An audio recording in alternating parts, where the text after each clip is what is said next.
lirutte nga ligula starch akozesebwa mu kukola eddagala ng'era kino kyaleetera ebbeeyi y'eddagala okulinnya olw'okugula ebikozesebwa wabweru w'eggwanga, wabula kisuubirwa nti starch omukolere wano mu ggwanga ajja kuyamba kampuni z'eddagala okwemalirira. Omukulembeze yagamba nti kino kijja na kwongera amaanyi n'okuyitimuka mu kampuni enkozi z'eddagala olw'enkulaakulana mu ggwanga etojjere. Mu bufu bwe bumu, pulezidenti era yakyalako ku faamu awalundirwa ebisolo ku kyalo Kaberekeke ekisangibwa mu disitulikiti y'e Butebo, nga mu faamu eno bakozesa ettaka ettono oba effunda okulunda wamu n'okulima. Bannannyini faamu eno bannyonnyola pulezidenti engeri y'okukozesaamu busa okukola gaasi afumba.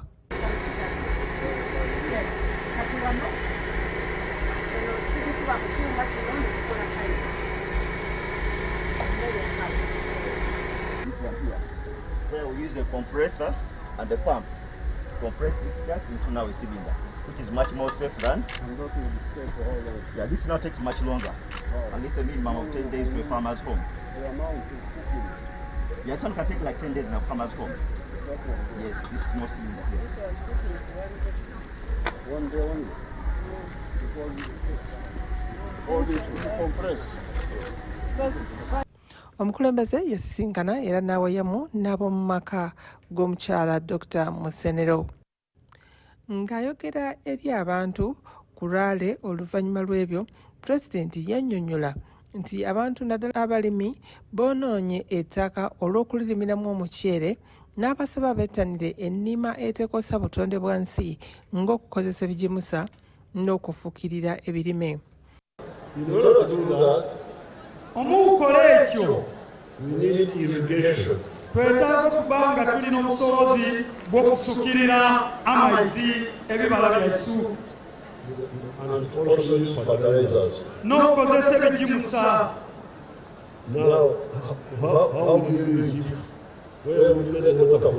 Oba wakikola otya watoola ina amazzi? Kubanga omuyigo gulimu amazzi tugukaliriye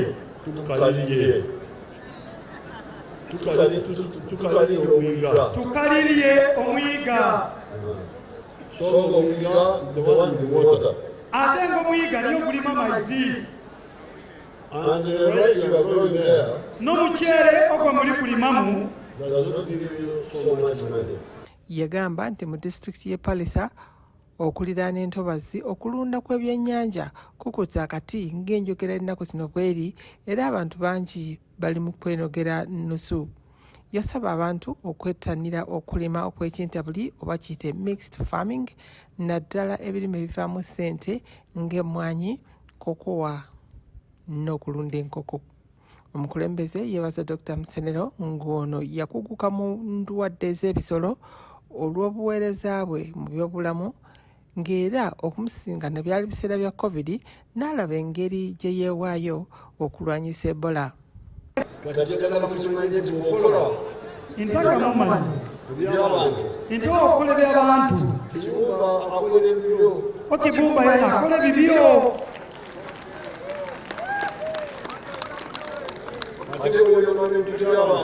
nti oyonoona ebyabendi okibumba ayinza okubeerabira.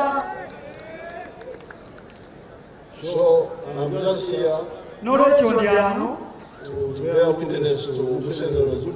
okuba omujulizi era ebikolwa ebisa ebya Musenero ebinawaine Ebola oyalwanyisirye Ebola.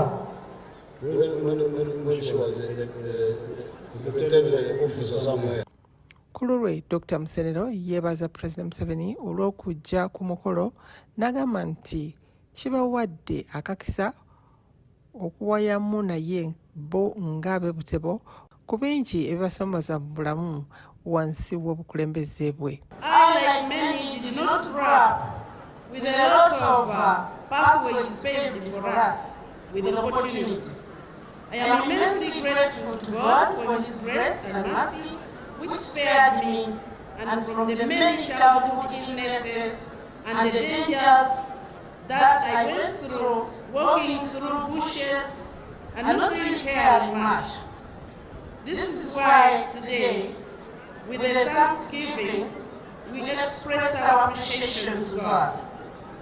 Our dear President, your presence here is inspirational, and while I say a personal thank you for giving me the opportunity to serve our country, you are showing all these young people here that circumstances through which we begin, or any tribe that you come from, or any society, it should not define you. Ate nga tuvuddeyo mu mukolo ogwabadde e Buttebo, omukulembeze w'eggwanga yakyaza abagenyi era nga mu bagenyi be yakyaza mwe mwali Commissioner wa African Union ku by'obulimi n'enkulaakulana omukyalo ono Her Excellence Ambassador Josepha Sako, era nga bwe yamukyalira ensonga ez'okwogerako zaali zakulaakulanye byabulimi mu ggwanga Uganda ne ku lukalu olwa Africa. Eyamukulembera okumutwala mu maka g'omukulembeze w'eggwanga si mulala wabula Minisita w'ebyobulimi Honorable Frank Tumwebaze. Katubirabe. So, to wake up the Africans, when I make my speech, you should get me the figures. How much is Africa spending on importing food? I don't know whether you have the figures. We do. How much is Africa spending on importing food? Comida.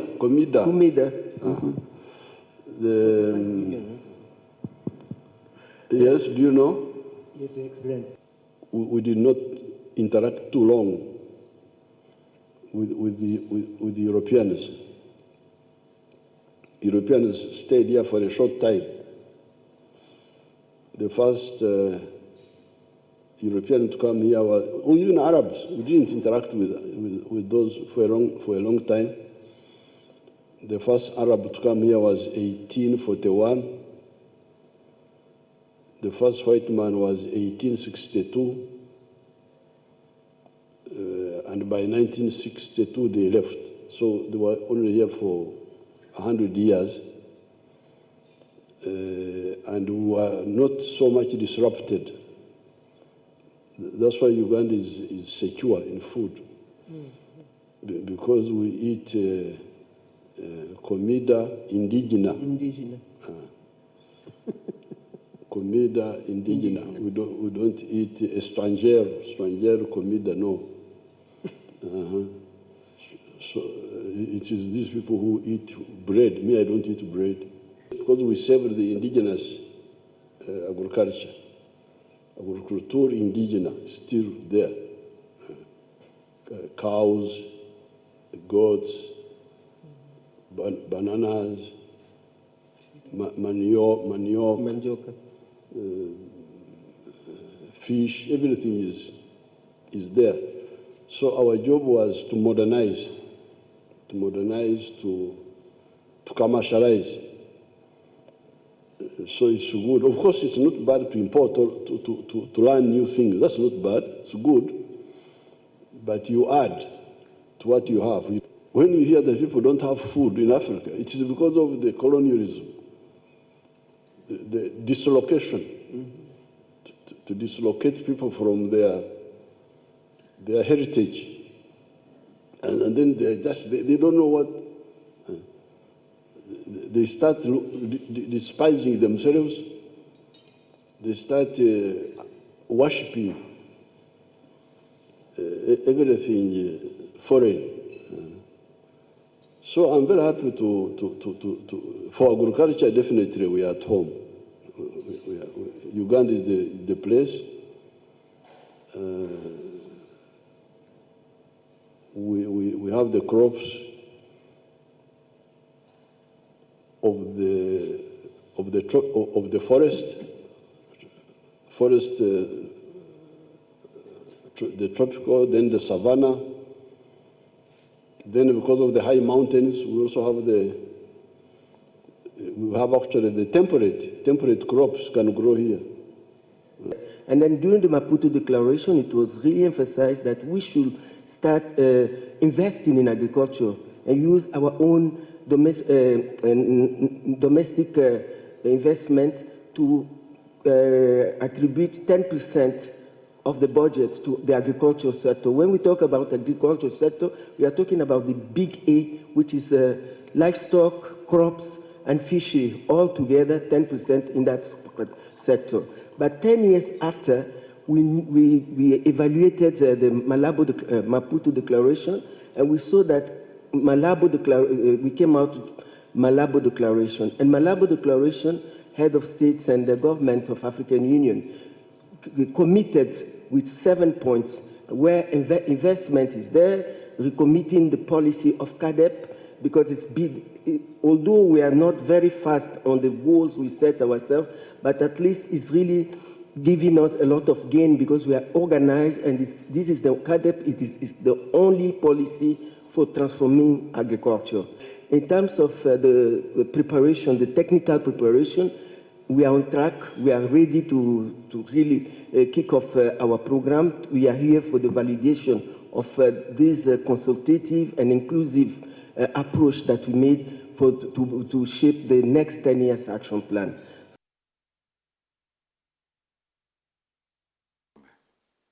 Ate era mu nsinkano endala omukulembeze w'eggwanga era yakyaza abagenyi makage mu State House Entebbe era nga bano si balala naye nga be ba intern doctors.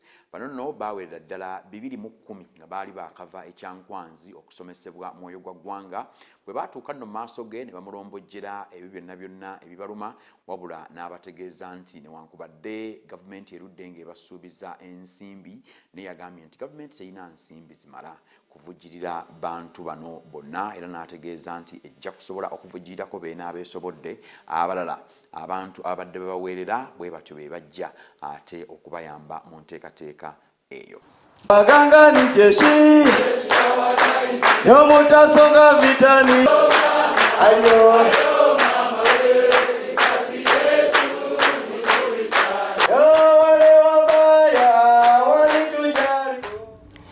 Abasawo abali mu kutendekebwa okusembayo oba bayite ba intern doctors wiki ewedde baafuna omusomo ogw'enjawulo okuva eri President Museveni oba kiyite opportunity lecture wali mu makago bwa President Entebbe.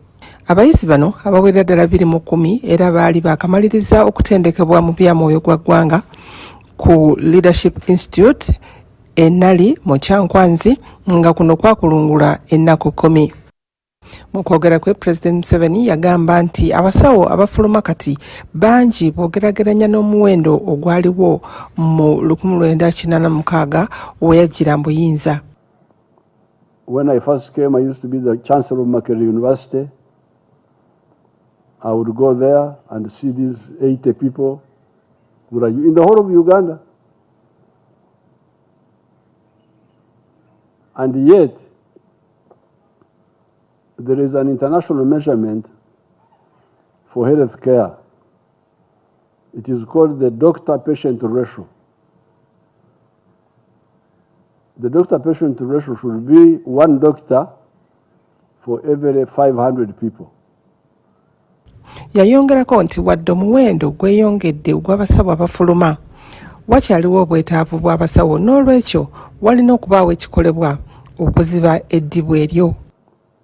Which means Uganda, with a population of 46 million people now, we need 92,000 doctors. So these doctors we have are not enough. We need more. And that's why at that time I said, no, we cannot go on with this Makerere University. I said, no. I started in Mbara University. It was controversial. They were saying, no, don't start a new medical school, consolidate the old one. I said, no. We need more medical schools. Now, you need to resolve these issues, which in my head are clear, but you need to support us so that we move properly. ensonga endala gye yakoonako y'ey'okusasulira omusawo ali mu kutendekebwa okusembayo intern doctor kubanga ssente eziriwo tezimala ate nga okugezesebwa kuno kwetaagibwa nnyo ng'omusawo tannafuluma. I don't agree with the interruption of somebody's progression from qualifying as doing the final medical exam, and then you lose a year before you go for internship. You must continue.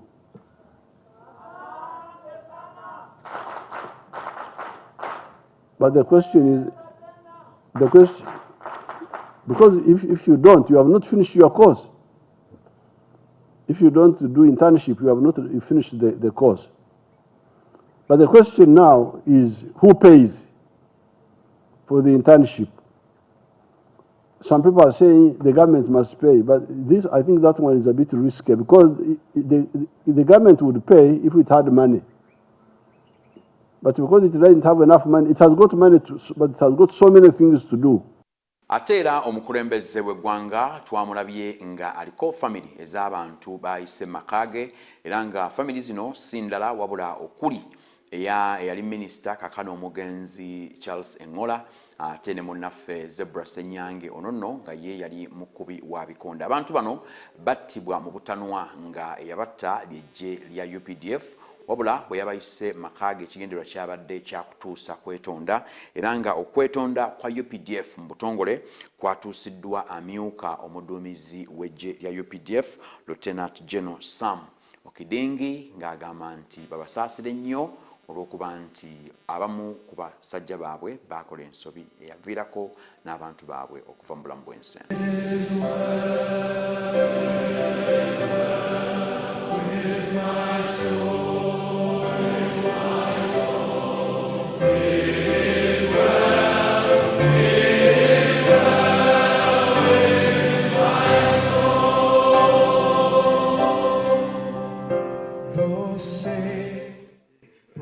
Allow me to start with the family of the late Colonel Charles Okello, whom we knew very well. I think that word is enough. We knew him very well, but on that fateful day, he was shot and killed by one of our soldiers, Private Wilson Sabit, under very unclear motives.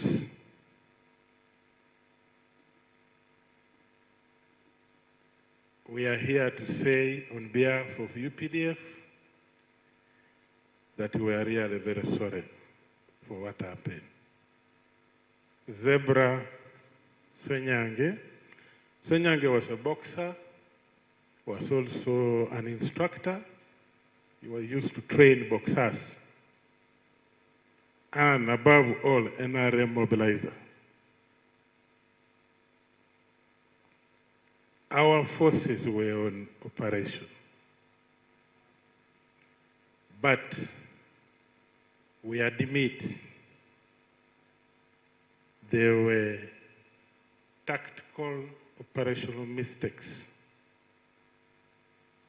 As a result of that, we lost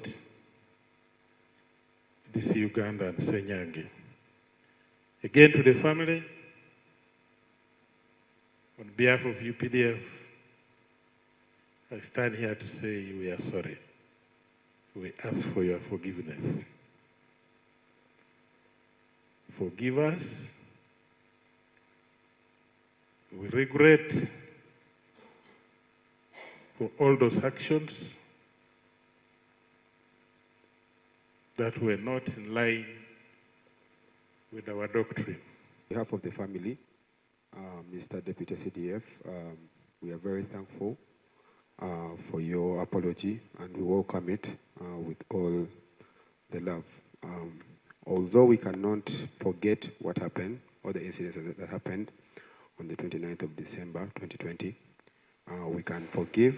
And even right now, kind of shivering for this kind of occasion that has happened here. My father was the sole breadwinner, and I also want to thank the President, sir, for the hope he rendered us as far as helping my sisters get to school through the State House program, and also the help that you sent over to my mom over 2021 and 2022. It really helped a lot because we are really in a vulnerable situation and condition. So we are really thankful for this occasion. We are really thankful to the Army itself for owning up to your mistakes. And we receive it, like I just said, we cannot forget what happened, but we can truly forgive, and we have forgiven. I've just spoken to my elders here. Yes, right here, this is my mother, Massimo Kankusi, and I have our godfather. He was a very good friend to my father. That's what we could, what I thought we could organize. So that is my side of trying to not compensate, but to support. Because you can't compensate life, but support.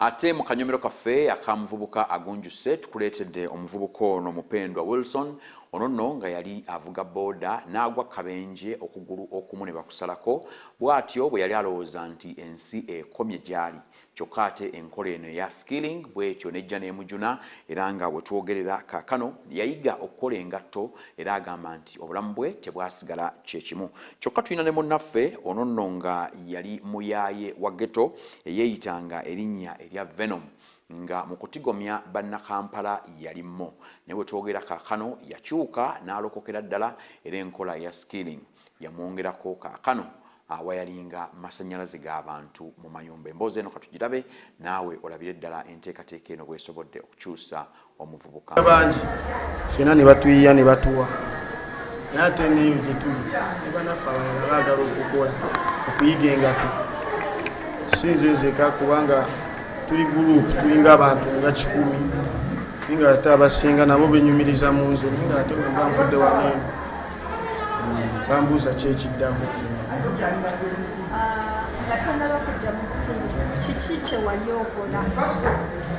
sinaba kujja mu skilling nali siina kyenkola kuba by then nali nvuddeko okugulu atudde butuuzi okugulu kwavaako nali muvuzi wa boda nfuna accident era nendowooza okugamukoze ki paka skilling yajja nezzaamu amaanyi n'emikwano gyange njagala nabo bajje kuba banajja netukola nga ffena oba bajja nabo ne basoma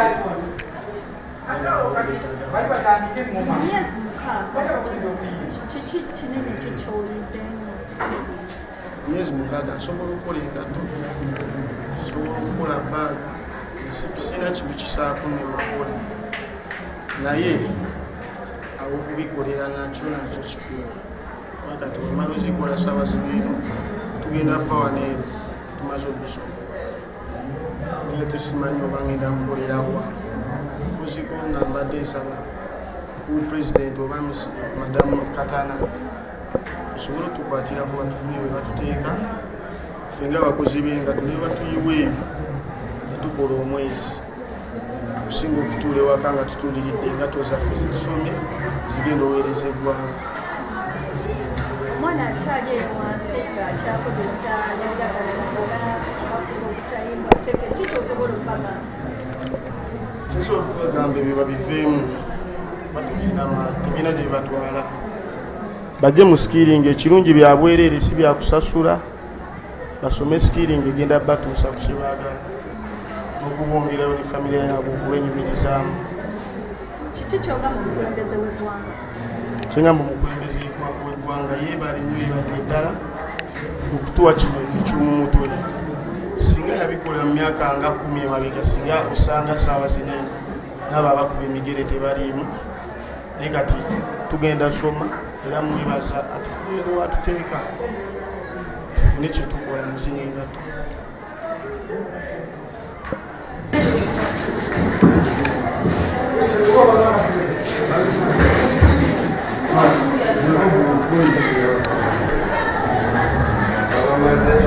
Manya nedowoozi bapita Suna Veno mu Uganda. Suna Veno mu Uganda nga w'omulaba mu butono bwe naye mukambwe muuko era abadde mulala muuko.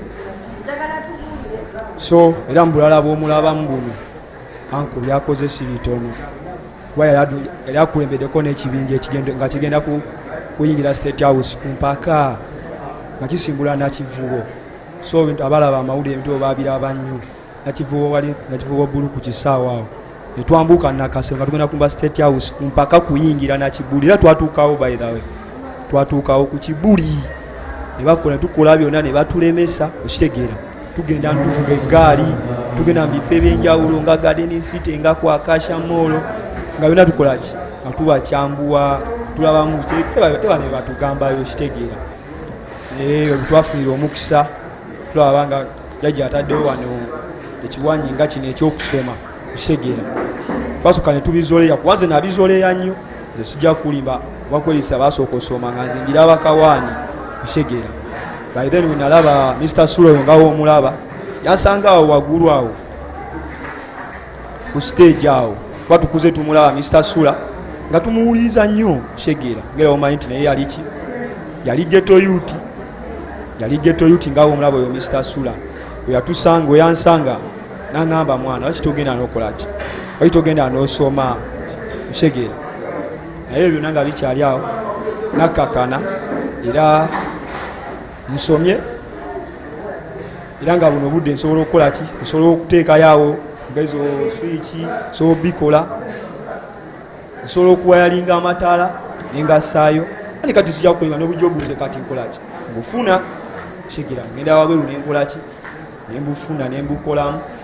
So nebaza Mr. President tiye baleterawo kiwanyi nga kino nakolaki natubeeramu abavubuka ba ghetto batuwadde bulala nnyo ate nga bangi baje bakyali obulala.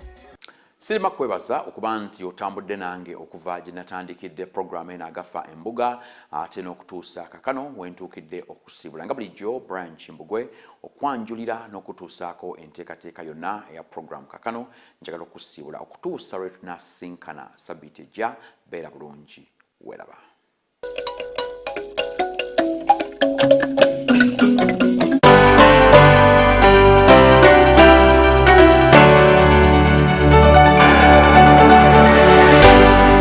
UBC, inspiring Uganda.